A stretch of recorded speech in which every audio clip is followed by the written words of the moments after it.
Xiangmi stared at her WeChat, deeply conflicted. A class reunion, where scandals often arise, and past flames and new lovers collide.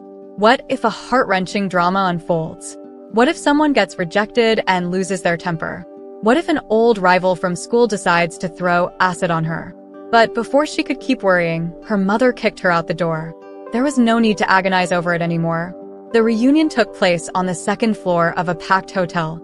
The class monitor, a particularly cheerful chubby guy, stood up to greet everyone. "Look who's here. Isn't it our brainstorming girl? Come on, someone make room for E." There were more boys than girls at the gathering, and they all started teasing. She should sit next to Han Chun. That's what reunions are for, rekindling old flames. Exactly. Come on, class belle, give the rest of us a chance. Han Chun was sitting there, dressed in a black sweater.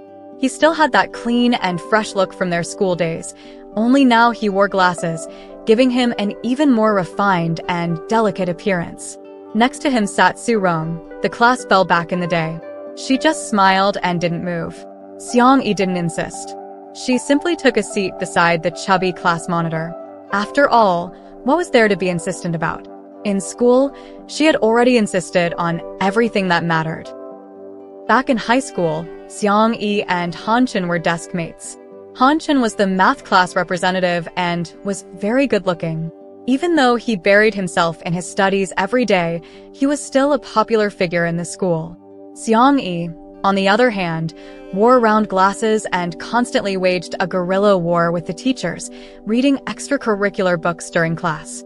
Han Chun disapproved, but he would still give a soft cough when the teacher approached. Xiangyi was always quick to put her book away.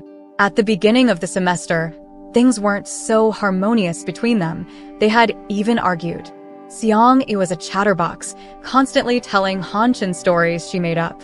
Han Chun didn't care for her stories until one day, Xiangyi said, "Desk mate, did you know? I'm going to be a writer someday." Han Chun was working on a physics workbook at the time. He looked up and said, "You?" Xiangyi pouted. "What's wrong with me? I'm good at writing essays, and I've got a wild imagination." Really, during the first monthly exam, Xiangyi wrote an essay about a tragic love story between two cockroaches, instantly becoming famous among the Chinese teachers. Han Chun couldn't help but laugh disdainfully. Xiangyi was so angry that she didn't talk to Han Chun for the entire morning. In the afternoon, she suddenly spoke in a cold tone. Sun Xiaoyi is pursuing the class belle. Wang Beibei and Lin Xiaotsue are going to be together, and Wang Wenwen is going to confess to you, probably in the next couple of days. It was still early in the semester, and they hadn't even memorized all their classmates' faces. Xiangyi, who was usually lost in her own world of wild stories and never gossiped, seemed to be talking nonsense. Naturally, Han Chun scoffed and found it boring. But that very night, Wang Wenwen came up to him, stammering, and a sense of foreboding enveloped him. He said, "You're not going to confess, are you?" Wang Wenwen, shocked, nodded. Han Chun was even more stunned. Then, after observing further, he found that Sun Xiaoyi, a quiet and diligent student, was indeed quietly fetching water and doing things for the class belle. Wang Beibei and Lin Xiaotsue, two girls who had never spoken much, had shocked everyone by suddenly making out on the track. This immediately made Xiangyi, who was obsessed with romance novels, seem like some kind of seer. She might as well have been waving a feather fan like a fortune teller. Classmate Han Chun held back for a long time, thought, and finally couldn't resist poking Xiangyi. "Hey, how on earth did you know?" Xiangyi glanced at him sideways, imitating Conan and adjusting her round glasses. "This is imagination." Sun Xiaoyi is silent and studies hard, but he's never missed a class activity. "Hey, didn't you skip the last class meeting?" "So, I boldly guess that he's participating actively because of someone." What kind of logic is that? It's imagination. It's about making bold assumptions based on life, and writing is about logically proving those assumptions. I want to be a writer, so I naturally observe people and imagine all kinds of scenarios. Most of the time, they're just wild fantasies. But didn't you look down on me? So, I tested a few of my ideas. like how Sun Xiaoyi always fetched water for Su Rong, or how Lin Xiaotsue and Wang Beibei always played on their phones together, and how Wang Wenwen's group of friends whispered to each other today. But most importantly, it's in the eyes. Xiang Yi pointed to her own single eyelids.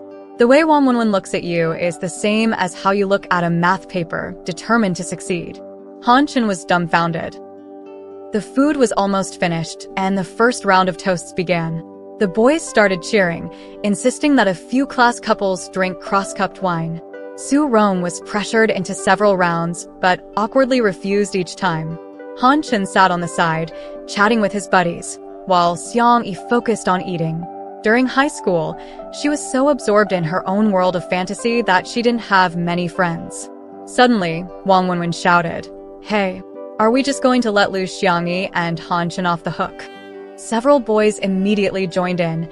How could we forget about our class couple? Come on, cross-cup. Cross-cup. Cross-cup. Cross-cup. Wang Wenwen's eyes squinted with laughter, shouting louder than anyone. Xiang Yi was momentarily dazed, as if she had been transported back to the high school classroom where her only claim to fame was that whenever she stood up, someone would shout Han Chen's name. Han Chen smiled at Xiang Yi. "What do you say? Should we give them what they want?" Those who remembered the past were a bit puzzled. This wasn't the awkward scene they had imagined. Could it be that these two had made up? But Xiang Yi shook her head without saying anything. Han Chen then waved his hand. "I can't drink, so let us off the hook, okay?" This was true. Han Chen would break out in hives whenever he drank, something everyone had learned at their high school farewell dinner. A boy, already tipsy, hooked his arm around Han Chen's neck and said, "All right, no cross-cup then. But tell us one thing."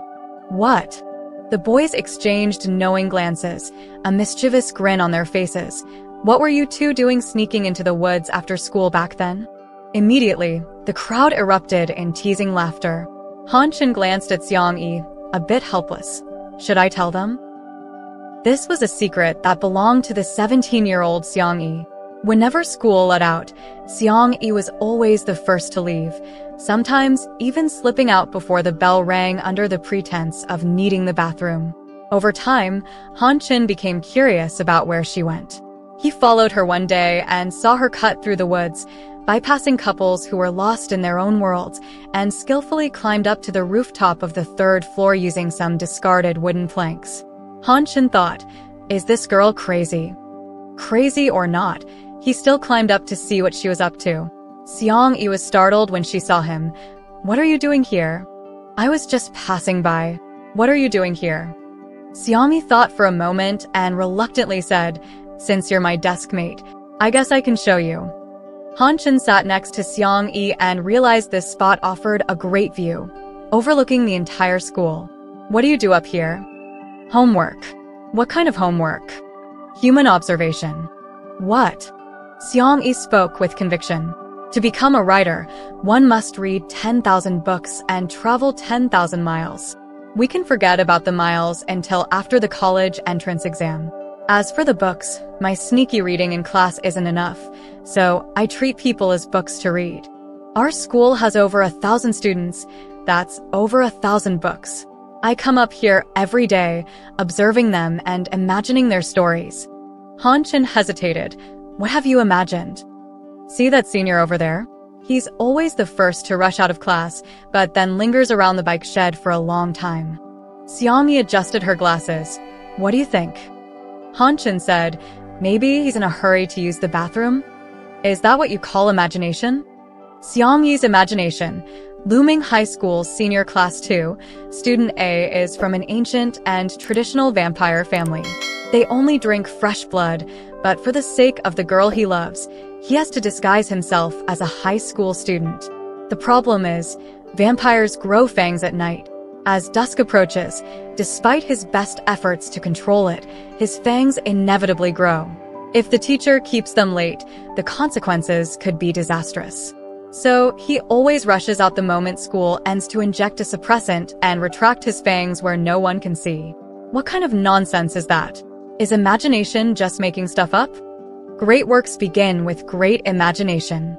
Xiang Yi, seemingly out of nowhere, produced 2 bottles of cola. Under the magnificent sunset, the two of them foolishly shared a toast on the rooftop.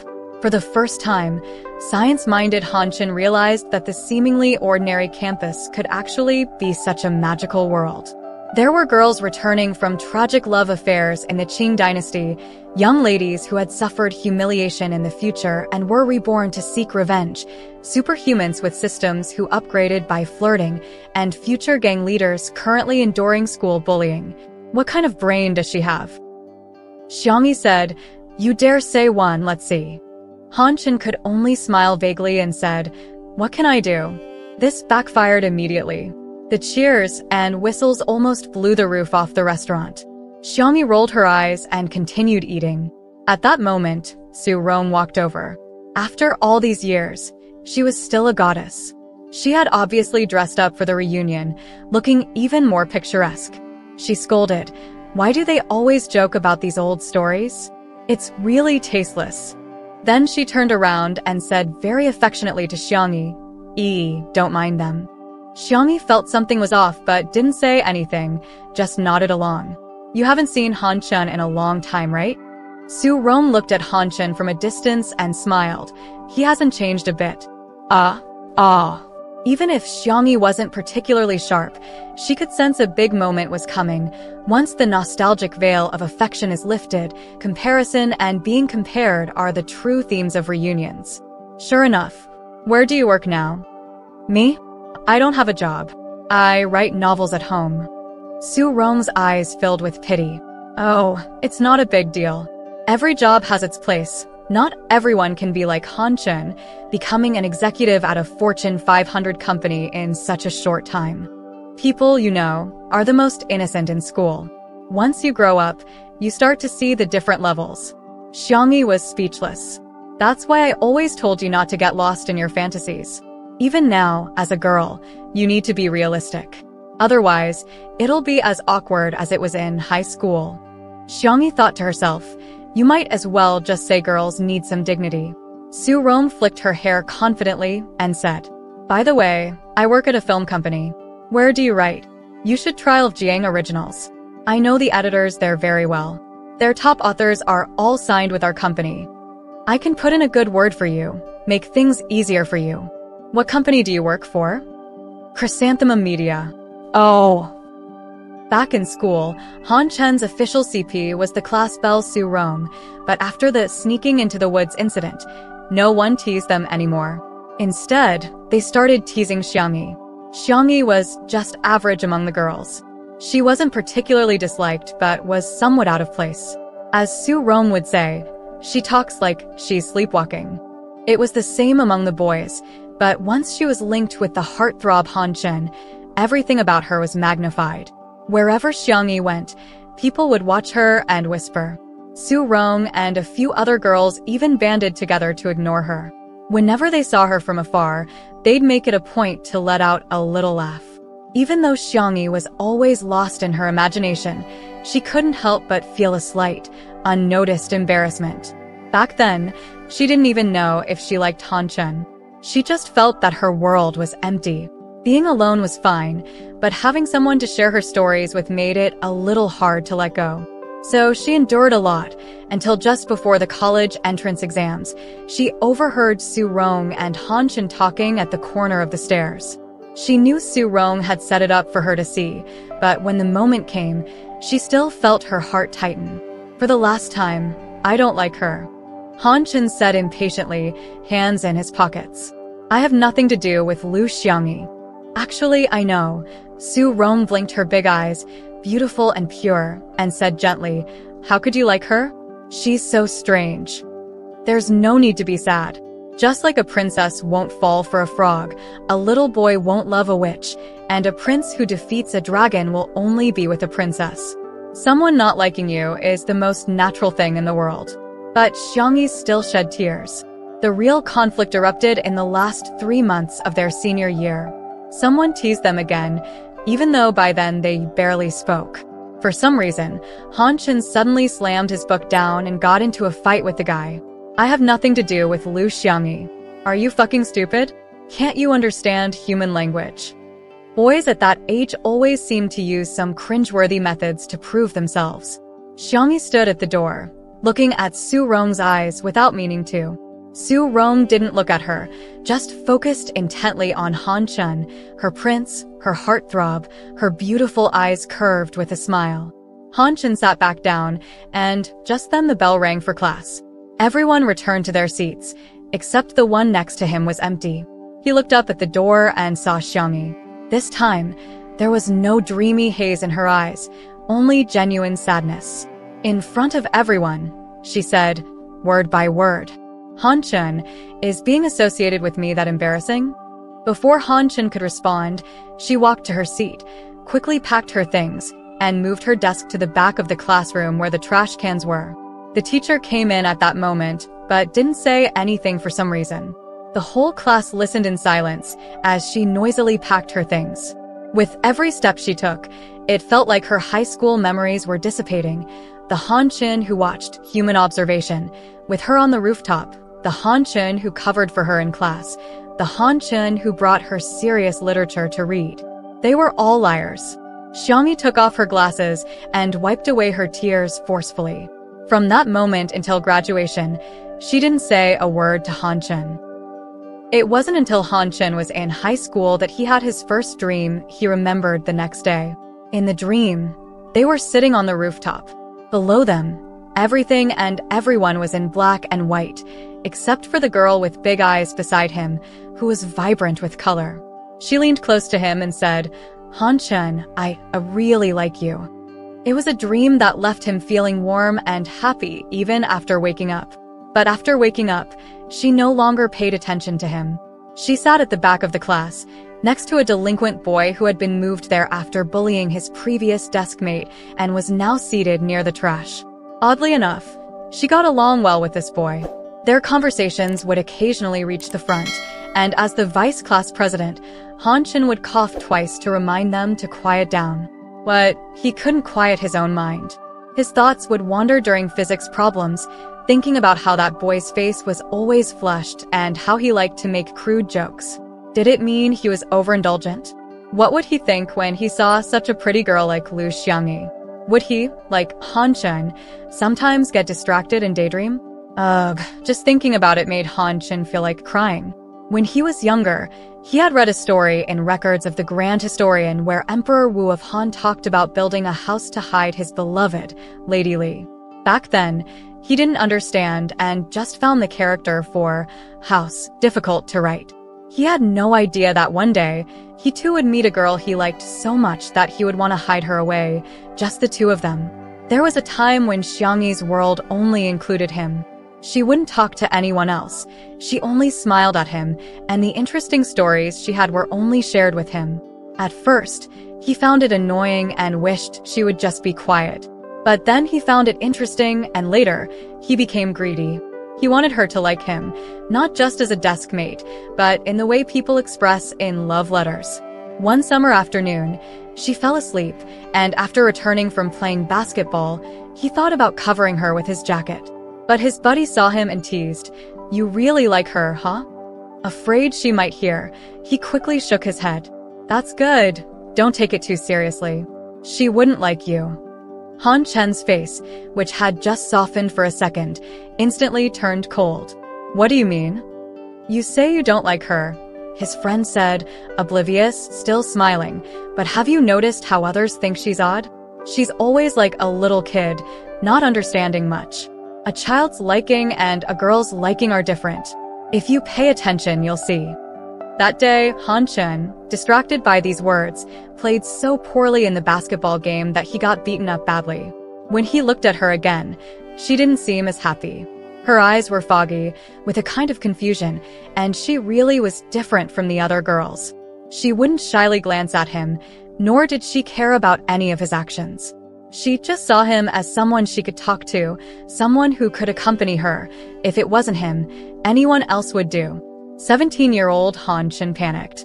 He did a lot of foolish things, like suddenly holding her hand, casually putting his arm around her shoulder while walking, and asking her questions he had planned to ask after college entrance exams. But she just blinked her eyes innocently. She wasn't pretending, She genuinely didn't care. As a result, Han Chen's grades plummeted.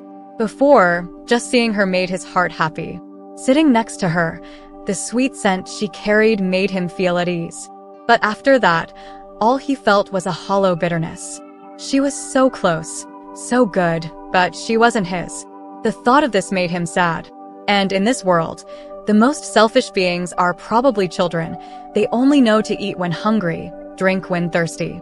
Just like her, she never noticed the change in his emotions. Even distant relatives asked him why his grades had dropped so much, but she just kept rambling on about the stories she wrote and asked if he wanted to go to the bookstore after school.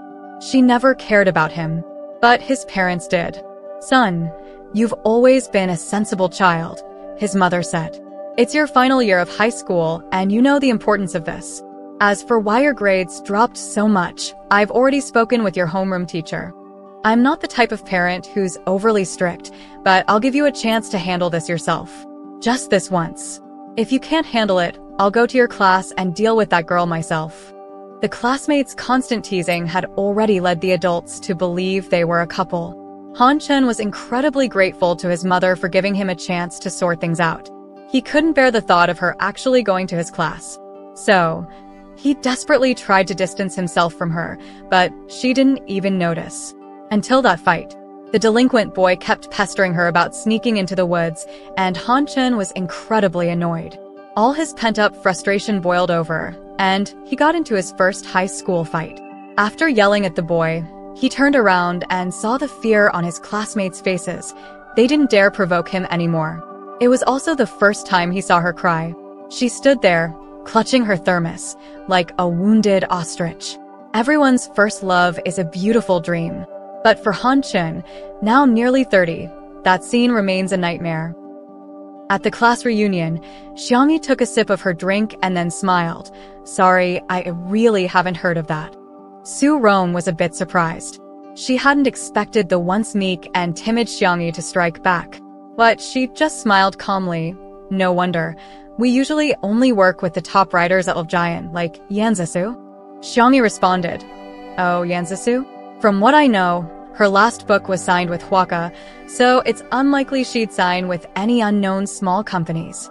Of course, it's possible she did, I wouldn't know. After all, Yanzisu usually ranks around the top 20, and I've never been out of the top 3, so it makes sense we're not familiar with each other.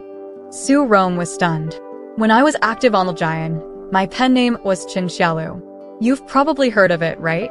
Of course, they'd heard of her. She was the only female author on the platform to be crowned as a literary god. All 3 of her novels had been successfully adapted into films, both critically and commercially acclaimed. To this day, no one had dared to challenge her title as the top romance novelist. Xiangyi smiled, her expression calm, and said, "Let me tell you something else. My income is several times that of Han Chen's, and I don't just write romance novels. Just a few days ago, I had an article published in Harvest. Maybe you should look it up." The atmosphere grew tense, and the guys who had been drinking and chatting noticed the shift and fell silent. Han Chen walked over, weaving through the crowd, and asked, "What's going on?" Xiangyi ignored him and continued, "I hate talking about this stuff, but I've always wanted to ask people like you, even if what I write is nothing, even if I'm just daydreaming for my own amusement, living in my own world, who am I harming? What does it have to do with you? What gives you the right to gossip about me all the time?" The noisy private room gradually quieted down. Seeing Han Chen, Su Rome quickly adopted a humble attitude. "Sorry, I was just joking.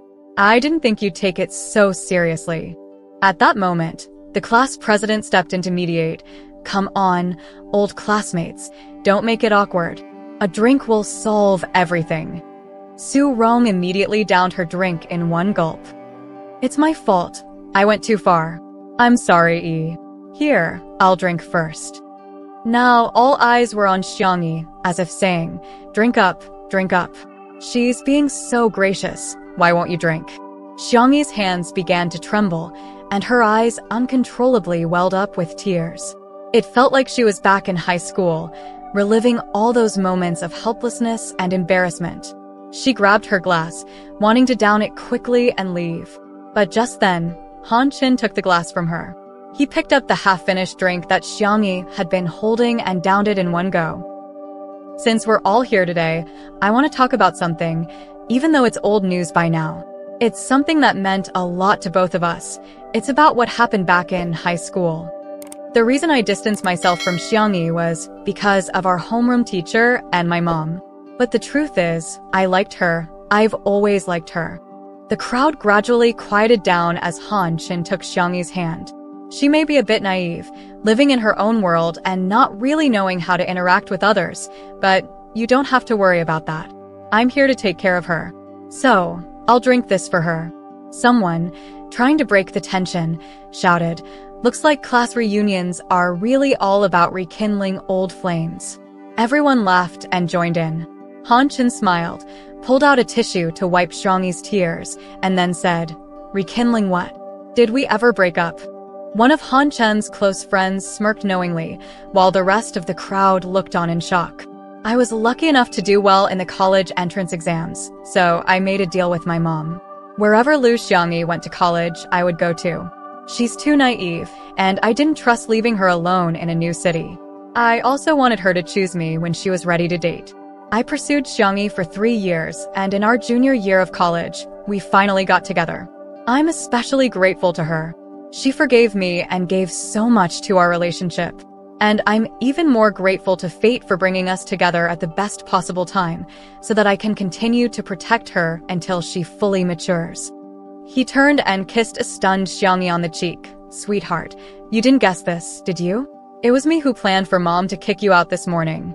Suddenly, the large screen on the first floor lit up, showing a VCR of photos from their university days until now.